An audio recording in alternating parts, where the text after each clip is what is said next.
halkani waa hotelka November waana 19 November waxa ay daba galeen baabuurteedii iyagoo markii dambe baaray alaabtii qolka noo taalay iyo qolalkii aanu deganayn waxaan ogaanay inay goobta ku sugan yihiin iyagoo ay nagu daba jiraan oo ay baarayaan alaabtii noo diyaarsaneed iyo qalabkayagii balse waxaanay daadin in ay kamaradii ku jirto isla qalabka ay baarayaan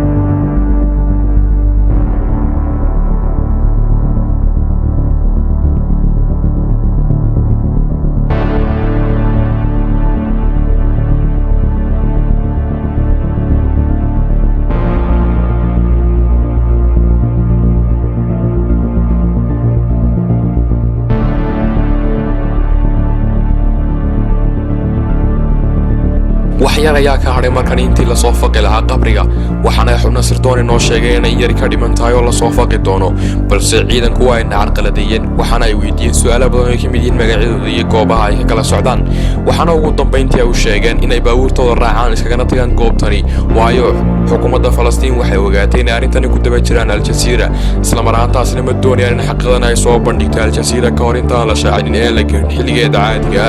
waxaana ay noo sheegeen haddii mar dambe ay isku dayaan la xiri doono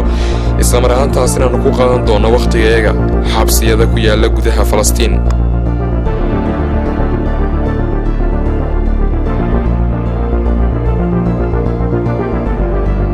carafaat waxa uu dhintay cuna qabateen ku socotay muddo sanada kadib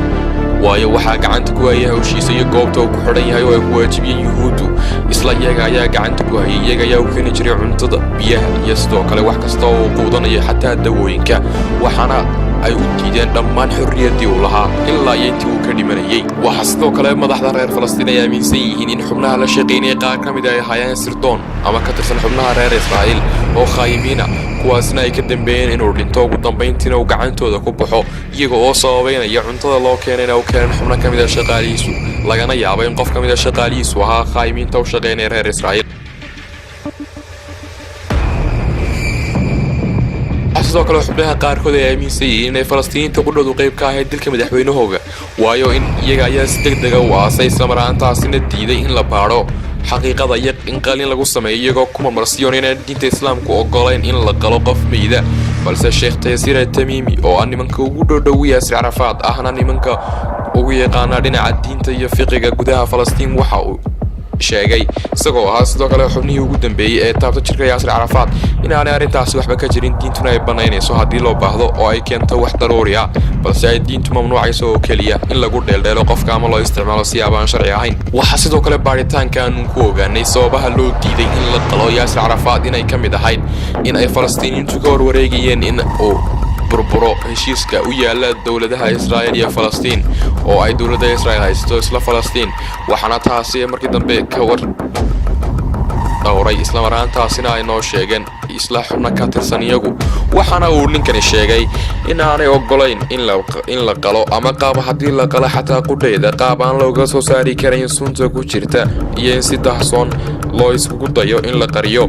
sababtoo ah waxa burburi lahaa heshiiska dhex yaala labada dawladood kaasi oo keeni lahaa dhibaato xoog leh waxaana ay ku sababeeyeen in ay sababtu ahayd in shacabka reer Falastiin ay arkeen khiyaamo caadi oo lagu kacay taasi oo ahayd dilka madaxwaynahooga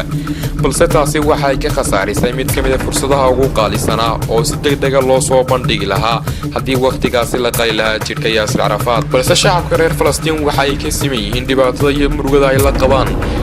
xubnaha qoyska yaasir carafaat iyagoo ka murugaysan dilka hogaamiyahooga waqtiga dheer la soo qaatay balse su'aasha maskaxdooda ku wada wareegaysa ayaa ah sababta loo qali waayay ama hogaamiyayaasha Falastiiniyiintu ay u diideen in la qalo kuwaasi oo ku andacoonaya in laga shaafiyo qalbiyadooda su'aashaasi sidoo kale waxa shacabka reer Falastiin laga dhaadhiciyay in qalitaanka jirku ay tahay mid aad u adag isla markaasna laga gaarin wax natiijo balse taa beddelkeeda la sameeyo baaritaan dhinaca sharciga ah iyo booliiska taasina ay dhammaan ka soo horjeedeen xubnaha reer Falastiin ee shacab iyo dawladba qaarkood ka mid ah taasi oo ay xubnaha sare oo dawladda Falastiiniinta ka mid ay ku doodeen arrintaasi la sameeyo balse ay ahayd nasiib darro mar kale soo wajahday baaritaan suurtagali lahaa xilligii umeedku qoyanaa balse 9 sano kadib xubnaha reer Falastiin ee dawladdu hadiidan ama hayeelaan waxa bilaabmay baaritaankii 23 November waxa xubnihii baarayaasha ahaa isla meel dhigeen in la qaado xaqiiqada ma la sumeeyay yaasir carafaat mise lama sumeynin iyo maadada lagu sumeeyay oo la qaadi doono taasi oo markii hore lagu sheegay maadada poloniel. waxa xubnaha baariyaasha ee Switzerland ay aaminsanayeen in haddii maadada poloniel la helo ay fududaan lahayd qaabka loo dilay in la ogaado iyo maadada lagu dilay, balse taasi ay mushkilad noqotay oo ay adkaatay in la helo maadaama uu meydku aasnaa muddo ku siman 8 sannadood. balse waxa ay xadideen dhamaadka 2012 inay noqoto xilliga kama dambaysta ee arrintan la soo gabagabayn doono, waxaana xilligan in la taagan yahay dhamaadkii bisha November, waxaana la sugayaa goorta ay ballantu noqon doonto.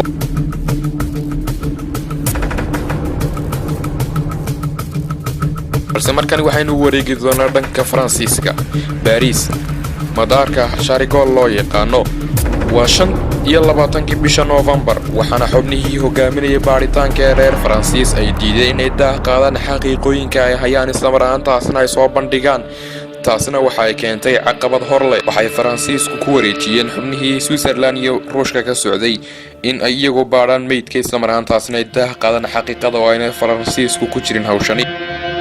Ramallah 26 November waa xilli aan soo gaarnay magaalada Ramallah, waana barqanimo lagu tala jiro in maanta la qaado isla markaasna la soo saaro meydka yaasir carafaat. waxaana xubnaha Switzerland ay sheegeen in maadada aadka loogu badan yahay ay tahay maadada poloniel oo ay heleen cadeymo kale oo dheeraada. waxaa sidoo kale xubnahani weelinaya xubnaha Ruushka oo goor dambe uu sheegay madaxweyne Maxamuud Cabbaas. waxa uu sidoo kale sheegay in aanay Faransiisku ahayn xubno loo baahan yahay waqtigani oo aanay ahayn xubno muhiimka ah agtooda si ay u qaadaan xaqiiqada meesha taala.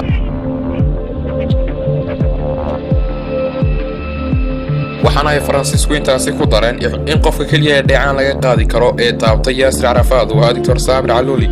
oo ahaa nin baranayay sharciga iyo qaanuunka oo waqtigaasi ku jiray sanadiisii afraad ee waxbarashadiisa jaamacadda. waxaana uu la kulmay yaasir carafaat markii uu dhintay isagoo ardaya, waxaana uu ka warbixinayaa kulankii waqtigaasi in uu ahaa kulan aad u naxdin badnaa oo uu dareemay inuu Falastiin ka baxay qof aad ugu muhiim ah isla markaasna door laxaad ka soo qaatay horumarinta Falastiin iyo sidoo kale qaadida in loo baahan yahay in shacabka reer Falastiin ay ku noolaadaan nabad. Dr. Alul waxa uu ka mid noqday xubnaha baaritaanka dhinaca sharciga ka qayb qaadanaya maadaama uu ahaa qofkii ugu dambeeyay ee taabta jirka yaasir carafaat. waxaana 12 habeenimo la bilaabay in la qodo xabaashi si loo qaado meydka yaasir carafaat, waxaana la soo saaray 5 subaxnimo meydka yaasir carafaat. Dr. Alul waxa uu ku daray intaasi inay ahayd maalintii ugu adkeyd noloshiisa, maalinta uu la kulmay yaasir carafaat oo meeyda oo uu arkay garkii lagu yaqaanay iyo timihiisii isla markaasna uu taabtay wajigiisa oo ka dhunkaday halka sujuuda. waxaana uu sheegay inay ahayd mid kamid ah maalmihii ugu xumaa noloshiisa, ahaydna maalintii ugu madoobeed ee soo martay intuu soo noolaa, isaga oo dareemay inuu Falastiin ka baxay qof aad u muhiima, tiir muhiim oo ay ku taagneed bulshada reer Falastiin iyo sidoo kale aabihii shacabka reer Falastiin.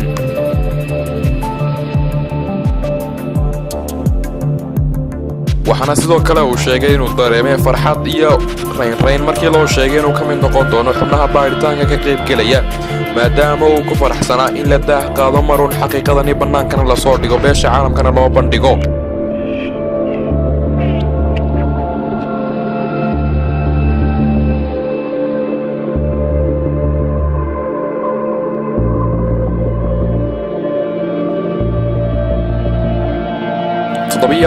November waxa warbaahinta caalamka loo qaybiyay in la soo saaray jirka yaasir carafaat, gacantana lagu soo bandhigay. haddana uu bilaabmay baaritaankii rasmiga ah oo ay baahisay dhammaan warbaahinta caalamku.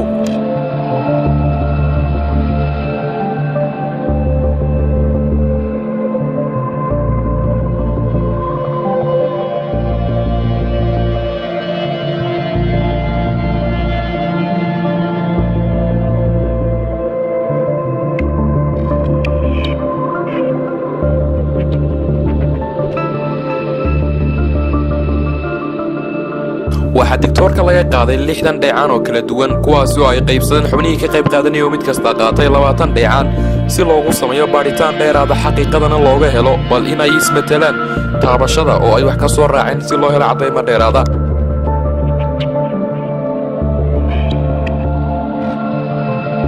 waxaa xubnihii baaritaanka waday ee Switzerland iyo kala socda dowladaha Ruushku ay sheegeen in haddaba baaritaanku bilaabmay lagana dhur suga muddo bila ah si loo helo xaqiiqa dheeraada. tawfiiq taraawi oo ah hogaamiyaha dhinaca falastiiniyiinta ee hawshani ku jiray waxa uu sheegay in haddii la helo cadayba dheeraada lana ogaado cidda ka dambaysay dilka lala tiigsan doono maxkamad caalamiya si loo horkeeno oo looga jaro ciqaabtii ay u geysteen yaasir carafaat.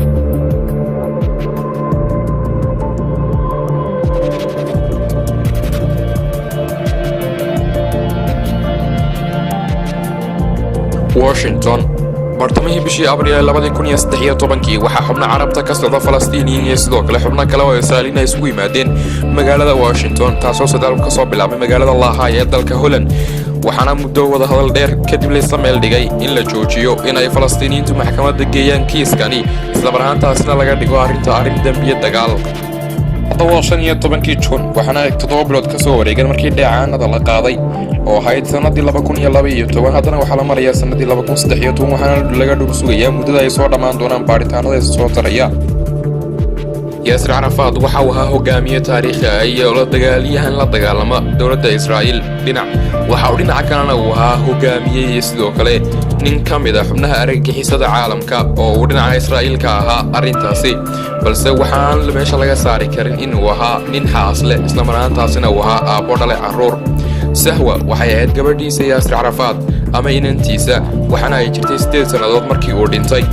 haddana waxa ay jirtaa 17 sannadood waxaana ay ka sheeganaysaa waxa ay maalinta aragtay. waxa ay tiri waxaan soo kacay subaxnimo waxaan soo istaagay qolkayga markii aan ka soo baxay waxaan arkay xubno qoyskayga ka mid ah oo fadhiya qolka cuntada kuwaasi oo yaaban isla marhaantaasina uu korkooda ka muuqdo murugo xoogan iyagoo ooyiya. waxaan ku yidhi maxaa dhacay sidee wax u jiraan mar dambe waxaan ogaaday in aan waayay helitaanka aabbahay iyo inaan dib u arko. taasina waxa ay keentay in laygu dhaahdo soo fadhiiso oo laygu dhiibo telefoonka hooyaday oo khadka ku jirta balse arrinta nasiib darrada ayaa ahayd inaanay hooyo waxba ii sheegin laakiin ay keentay in ay iga soo burqato ilmo aad u badan isla marhaantaasina aan oohin halkaasi la fadhiisto. waxaan weydiiyey aabbo dhab muu dhintay haa waxa ay xaqiijisay inuu dhab ahaantii dhintay. kadib waxaan tegay magaalada Qaahira si aan uga qayb galo jinaasada aabbahay balse markii aan arkay naxashka oo la sii saaray diyaaradii geyn lahayd Ramallah isla marhaantaasina xaggayga dambe ay taagan malaayiin shacaba kuwaasi oo qaadaya heesta astaanta calanka ee Falastiin waxaan galay koomo. sahwa waxay u bandhignayd 4 dowladood oo aan hore u aqoonin oo aan garanaynin cidda dishay aabaheed waxa laakiin ay sheegtay in ay ahayd 8 jir waqtigaasi oo aanay wax badan ka garanayn balse muddo yar kadib ay isweydiisay sababta ay wax u dhaceen sida uu dhintay aabaheed muxuu u dhintay sababta loo dilay maxay ahayd laakiin yaa dilay. waxa qaarkood ay ugu oran jireen sida ay wax u dhaceen ayaan ii weydiin jireen waxa sidoo kale xubnaha qaar ay sheegi jireen balse arrinta naxdinta leh ayaa ahayd in markasta lagu caanan jiray aabaheed inuu ahaa qof waxa la igu oran jiray aabbaha waxa weeyaan qof aad u xun argagixisa isla marhaantaasina hogaamiye xun oo aan wanaagsanayn waxa sidoo kale uu geli jiray dambiyo waxa ku dhacay cudurka AIDS-ka dhibaatooyin xoogan ayuu geystay taasi laakiin waxa igu keeni jirtay nasiib xumo iyo niyad jab aad u xoogan laakiin goordhow waxa laga yaabaa inuu helno natiijada rasmiga ah waxaana suurtagal inaan ogaano xaqiiqada aabbahay uu dhintay iyo qaabka loo dilay laakiin waxaan la hadda garan karin natiijadu inay daa qaadi doonto oo ay damaanad qaadayso inaan ogaado qaabkii aabbahay loo dilay balse markasta waxaan dareemi jiray niyad jab iyo moraal xumo marka ay hablaha dhinkay weydiiyaan qaabka aabbahay u dhintay. Yarama waa caasimadda Armenia waxaana hadda ka bilaabmay hawl xoogan oo ka gundheertii hore aan wadnay balse taasi waxay noqotay in xubno ka mid ah dadka Ruushka ay sheegaan inay hayaan xogti dhameyska tirneed xaggaanu ka sugaynay 3 xubnood oo isku dhafan inay soo gudbiyaan arrintani. waxaa xubin ka mid ah xubnihii ka soo shaqeeyay Midowgii Sofiyeeti ee hore uu igala soo xidhiidhay dhinaca internetka isagoo uu sheegay inuu hayo xaqiiqo ku saabsan arrintii dilka yaasir carafaat balse waxa kale oo intaasi ku daray inay Falastiiniyiintu la xidhiidheen Moscow iyagoo ka dhinac maray arrinta inay ka sugaan Switzerland iyo sidoo kale Faransiiska waxa balse aqalka Kremlinka looga taliya Moscow uu diiday arrintaasi iyagoo sheegay aan wax soo gaadhay aan jiraan cid la soo xidhiidhay waxaana uu qofkaasi noo sheegay inuu noo soo gudbiyay macluumaad xoogan waxa aan isku raacnay goor dambe inuu nasiyo macluumaadka anagoo qarinayna shakhsiyadiisa isagoo naga codsaday waxaana uu noo soo gudbiyay macluumaad la xiriira arrintaasi oo gaadhay 15 page waxaanu goor dambe ku qancinay inuu hor yimaado kamarada isla marhaantaasina wax noogu sheego si muuqaala oo arrinta noogu faahfaahiyo waxaana ugu dambayntii naga ogolaaday arrintaasi. Tani waa xog aan cid hore u arag marka laga imaado 20 xubnood oo arrintan ka qayb qaatay oo kaliya. waxaana xogtani aan ka helay wasaaradda arrimaha dibadda ee Ruushka, taasi oo ahayd in Falastiiniintu soo codsadeen in Ruushku arrintan ka qayb qaato baaritaankana uu dhankiisa diyaar ka noqdo si loo helo xog dheeraad ah. Arrinta la yaab kale ayaa ah in baaritaanku muddada uu socday la keenay uu ninkan siiyay 4 dhacaan oo kaliya xaqiiqadoodii, halka 16 dhacaan ee kale lagu waayay sida uu sheegay baaritaanka intii lagu jiray. waxaana uu intaasi ku daray in Ruushku ujeedo ka lahaayeen arrintani, taasi oo ahayd inay aqbalaan dalabka ay soo codsadeen walaalahooda reer Falastiin, isla mar ahaantaasina ay doonayeen inay qarax ka dhex abuuraan bariga dhexe, kaasi oo ay wada degan yihiin dowladaha Israa'iil iyo Falastiin. waxa uu sidoo kale intaasi ku daray in xaqiiqadu ay tahay in yaasir carafaat uu dhintay maadada poloniol oo laga helay 4 dhacaan, taasi oo aad ugu dhaxmilantay, balse xubnaha Ruushka ee xeel dheerida u leh arrintani kuna xeel dheer baaritaanada kiimikadu ay daah qaadeen inuu maadadaasi u dhintay. balse waxaynu eegi doonaa dhanka kale iyo Switzerland. macada sababta loo waayay 16 dhacaan ee kale, balse 40 dhacaan haddii la eego waxa ku dhex qarsoon maadada poloniol oo aad ugu dhaxmilantay ayana adag tahay in laga soo saaro. balse arrintani haddii ay xaqiiqo noqoto waxay noqonaysaa arrin murugo leh oo soo waajahday mar kale bulshada reer Falastiin iyo sidoo kale shacabka ka dhursugaya baaritaankani. laakiin dhanka Switzerland ilaa hadda ma jira faahfaahin dheeri ah oo ka soo baxday arrintaasi.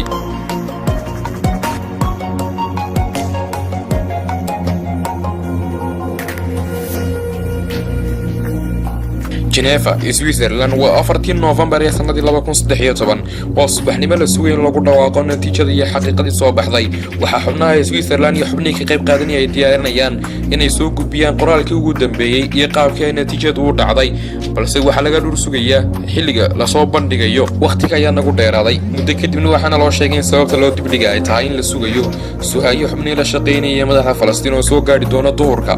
balse xubnaha reer Falastiin waxa ay ka dhunteen Al-Jazeera waxaana ay soo gaadheen goor hore waqtigaasi ah, balse waxay la hadaan la garanin cidda laga dhur sugayo. sidoo kale waxa goobta ku sugnaa Professor Der Barkley oo ahaa nin ka soo shaqeynayay dhinaca sharciga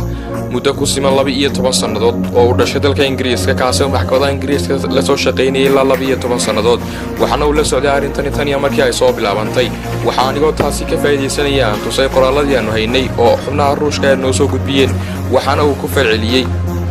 waxa uu sheegay inay suurtagal tahay in arrintani xaqiiqo noqoto, waayo waxa uu sheegay ku dhawaad 20 jeer in lagu celceliyay dheecaanada si loo xaqiijin lahaa, isla mar ahaantaasina muddo dheer lagu noqnoqonayo baaritaanadani si looga dhur sugo.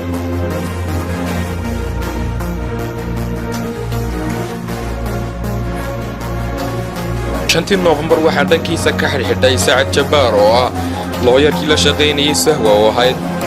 gabadha yaasir carafaat iyo Suha oo ahayd gabadhii hore u qabay yaasir carafaat ee uu ka dhintay.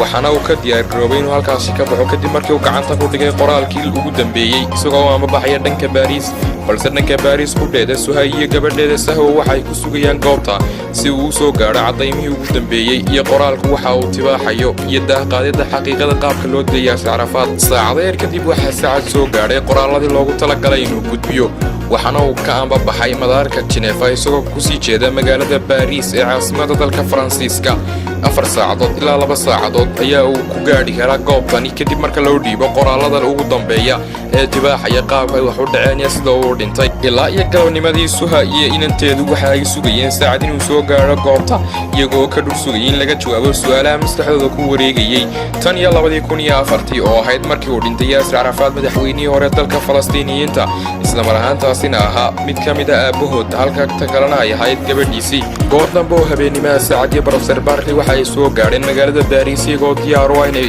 baahiyaan natiijada kama dambaysta ah una qaybiyaan qaybaha kala duwan ee warbaahinta. waxa xaqiiqadu ay tibaaxaysaa baaritaanada soo socday ilaa sanadii hore ee 2012 oo hadda aynu marayno 2013 dhammaadkiisii. waxaa baaritaano dheer oo aanu qaadnay oo ay ka mid yihiin dhinacyo dheecaana kala duwan oo gaadhaya ku dhawaad 60 dheecaan qaybo ka mid ah kaadida yaasir carafaat iyo sidoo kale qaybo ka mid ah dhiigga laga helay lafdhabarta yaasir carafaat iyo sidoo kale lafihiisa qaarkood oo laga qaaday dheecaana kala duwan waxay xaqiijinayaan in isticmaalka maadada polonium 210 ay ahayd sababta uu dhintay taasi oo damaanad qaadaysa in yaasir carafaat uu isticmaalay ama si kale loogu gudbiyay maadada polonium oo ahayd maado khatar ah isla mar ahaantaasina u bandhigan qof kasta oo isticmaala in ay disho taasi oo loo yaqaano mid kamid ah maadooyinka ugu khatarsan ee maadooyinka sunta ah ee la isticmaalo waxaana ay maadadani sidoo kale tahay maado aad khatar uga in loo isticmaalo aadamaha iyadoo loo adeegsado waxyaalo kale oo kiimika ah oo ay kamid yihiin in lagu daro hubka qaarkii iyo sidoo kale in loo adeegsado dawooyinka qaar lagaga hortago xayawaanada iyo wixii lamid ah balse ugu dambeyntii waxa maadadani ay tibaaxaysaa baaritaanadeedan dheer kadib oo aanu ku celcelinay ku dhawaad 70 jeer dhayacaanada iyo dhiigga aanu qaadnay waxa ay dhammaantood damaanad qaadayaan in yaasir carafaat uu dhintay oo kaliya maadada polonium 210 balse aanu u dhimanin wax kale manaan helin cadayn kale oo tibaaxaysa in yaasir carafaat uu dhintay wax kale oo soo waajahay ama xanuun ku soo booday oo aan ahayn maadadaasi uu isticmaalay oo kaliya marka laga yimaado muddada dheer ee waasna yaasir carafaat oo hakad gelisay baaritaankeega isla mar ahaantaasina ay keentay inuu dheeraado baaritaankeegu maadada polonium haddii in yar oo kamid ah gacanta laga siiyo waxa si degdeg ah ugu faafaysaa jirka aadamaha isla mar ahaantaasina waxay ku keenaysaa khatar iyadoo ugu dambeyn joojisa wadnaha oo fadhiisay qaybaha kala duwan ee dhiigga yaasir carafaatna waxa uu dhintay maadada polonium 210 oo ah mid kamid ah maadooyinka ugu khatarsan ee caalamka la isticmaalo taasi oo mararka qaar loo isticmaalo in lagu dhex daro qaybo kamid ah sonkorta haddii qofka loo gudbinayo waxa sidoo kale cadeymahan aanu ku helnay in loo raaciyay qaar kamid ah cuntadii uu isticmaalayay maadadaasi waxana taasi ay damaanad qaadaysaa in dhimashada yaasir carafaat ay ka dambeysay maadadani balse su'aasha kaliya haddayna hortaaganaya yaa dilay yaasir carafaat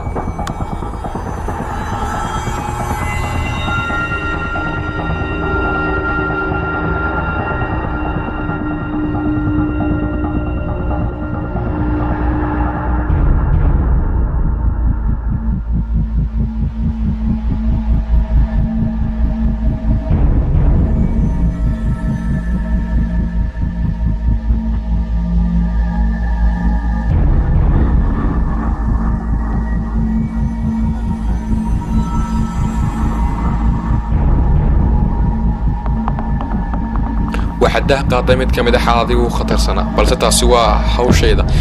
suha waxay aaminsan tahay in ay ka dambeeyeen sidoo kale qaybna ka ahaayeen xubnaha dalka falastiin ku sugnaa ee la shaqeynaya yaasir carafaat dilkiisa waxa sidoo kale aaminsan tahay in la joojiyo dhammaan wada hadallada ka dhaxeeya Israa'iil iyo Falastiin ilaa inta Israa'iil ay xaqiijinayso dilka yaasir carafaat iyo sidoo kale ujeedada ay u dileen oo ah ilaa hadda taan la garanaynin balse sidoo kale suha waxay aaminsan tahay in aanay waxba ka jiri doonin wada hadal kasta oo dhaxmara Israa'iil iyo Falastiiniyiinta isla mar ahaantaasina aan damaanad qaadi doonin xaqa saygeeda iyo in la soo dhiciyo balse dhanka kale waxa waajib ah in dawladda Faransiiska oo ah dalashada ay haysato suha oo ah xaaska yaasir carafaat ay damaanad qaado soo bandhigida xaqiiqada yaasir carafaat iyo sidoo kale cid dishay laakiin taasi ma aha mid lagu qasbi karo laakiin waa mid la gudboon marka loo eego xuquuqda muwaadinku ku leeyahay dalkiisa oo ay in loo damaanad qaado in la fuliyo wax kasta oo uga baahdo dhinaca sharciga iyo sidoo kale dhinaca ammaanka tanina waa mid kamid ah waxyaalaha ay aadka ugu baahida qabto suha oo ah xaaska hore yaasir carafaat ee uu ka dhintay haddana uu qabo yaasir carafaat oo ah sayga walaalkii yaasir carafaat isla mar ahaantaasina waxa kale oo ay aaminsan yihiin yaasir carafaat gabadhiisa iyo xaaskiisuba in ay dawladda Faransiiska waajib ku tahay in ay arintaas soo bandhigaan haddii ay soo bandhigaan ay la tiigsan doonaan maxkamadda dambiyada dagaalka ee caalamiga balse arintaan ilaa hadda la saadaalin karin ayaa cidda dishay yaasir carafaat walow dadka qaar ay jiraan inay ka shakisan yihiin dawladda Israa'iil laakiin halkaasi waxaynu ku ogaanay qaabka loo dilay yaasir carafaat oo ahayd inuu isticmaalay ama loo gudbiyay maadada polonium 210